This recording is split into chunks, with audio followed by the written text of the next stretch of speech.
just like I did that Earthling. That Earthling? Are you talking about Krillin? Don't you dare say his name!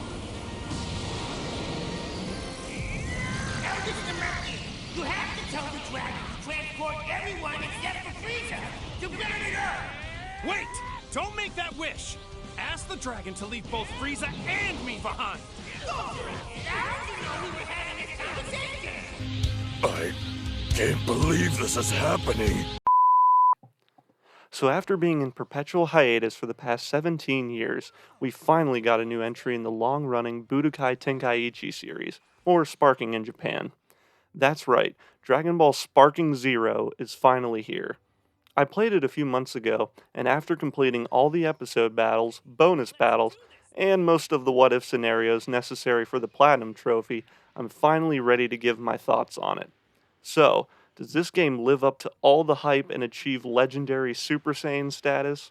Or does it fail to live up to its potential and get swatted faster than Super Vegeta going up against Perfect Cell?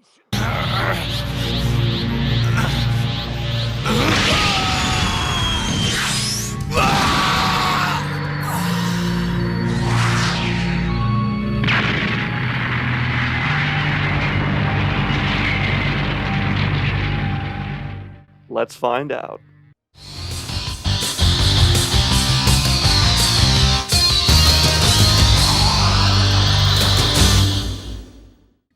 The story mode of Sparking Zero takes players through the events of Dragon Ball Z and Dragon Ball Super.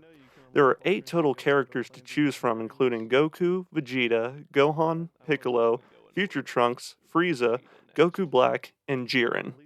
Some of the story modes are longer than others, with Goku's being the longest, taking 5 to 10 hours to complete, depending on if you do any of the what-if scenarios or not. Others, like Goku Black and Jiren, are shorter, only taking an hour or 2 to get through. He's like a new fighter. It's like the first time he fought Jiren, and when he fought Kefla. I'd say that this match is about to get a serious shakeup. Jiren's story mode is the only one that has to be unlocked by completing Goku's first. From a graphics standpoint, this is a beautiful looking game utilizing Unreal Engine 5. This really comes through when looking at the ultimate attacks, transformations, and when buildings and mountains are getting destroyed all around you. Let's see if you can withstand this! Final blast! What the? Even the main menus of the game have different iconic locations from the series, including the World Tournament Arena, Kami's Lookout, Kame House, etc. Many of the ultimate attacks and transformations themselves even harken back to the movies and from the show that they're based off of. You can see this, for example, when Vegeta turns into Super Saiyan God, which is taken directly from the Broly movie, along with Goku's Super Saiyan God transformation and Super Saiyan Blue transformation.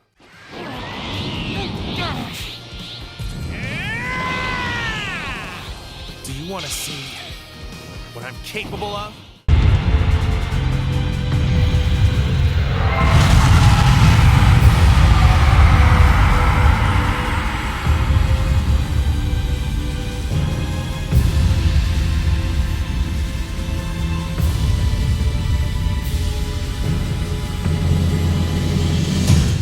Impressive. Very nice. For anyone unfamiliar, Dragon Ball Sparking Zero is a continuation of the Budokai Tenkaichi series, which is a 3D arena fighter. Personally, I've never had too much experience with the series, but I have with its spiritual successor, Dragon Ball Raging Blast 1 and 2. These games use similar mechanics, movesets, and voice lines throughout. Back to Sparking Zero. The fighting mechanics consist of rush attacks, smash attacks, ki blasts, grabs, counters, vanishes, super attacks, and an ultimate attack for each character and transformation. It's fairly straightforward for anyone to pick up and play, but there's also a substantial amount of subtlety and nuance when it comes to the counters and vanishes that can lead to some really intense back and forth battles.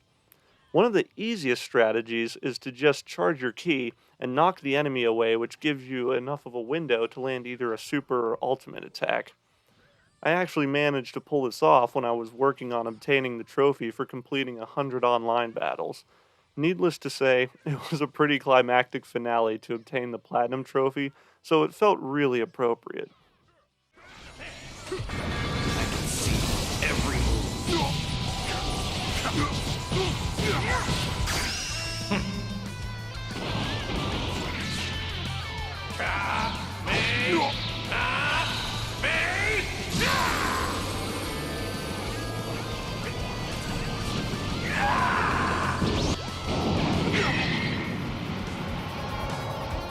Jiren, let's fight again.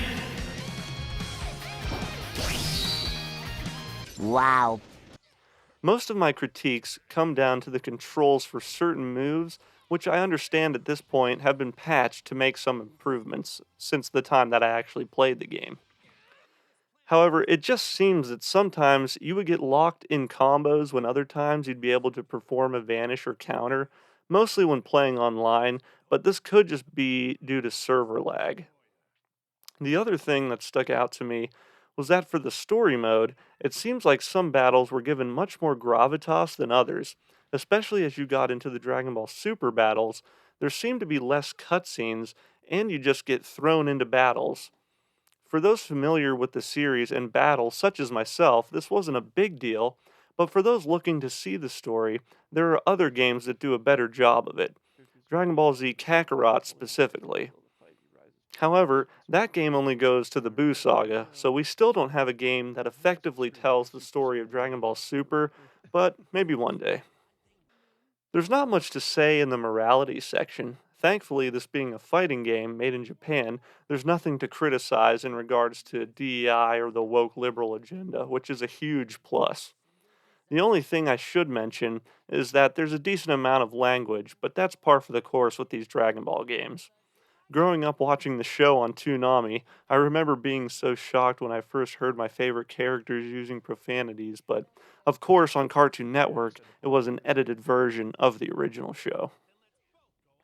To wrap this review up, Dragon Ball Sparking Zero is not only one of the best Dragon Ball fighting games I've played, but one of the best fighting games I've played, period. That's not to say it's a masterpiece without any flaws, but that fans of the series finally have a Dragon Ball game with most of the new transformations and storylines that we've seen come to pass over the past 10 years. And it's right up there among my favorites like Raging Blast 2, if not slightly better. And that's why the final verdict for Dragon Ball Sparking Zero is going to be an 8 out of 10. If this is any indication as to what we'll see for the future of Dragon Ball games, then I think it's safe to say that Dragon Ball fans have little to worry about for the future of the series. It's true. Alright guys, that's going to be it for this review, but I thank you so much for watching. I apologize that this one took me so long to make, and there was a big hiatus in my videos, but life has just gotten really busy, but I really wanted to talk about this game, even just for a little bit, because I've had such a blast with it. So, with all that said, I thank you so much for watching, and I hope to see you all for the next video.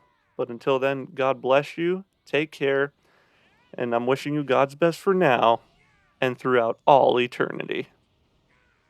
Farewell, Goku. I can't say it's been a pleasure.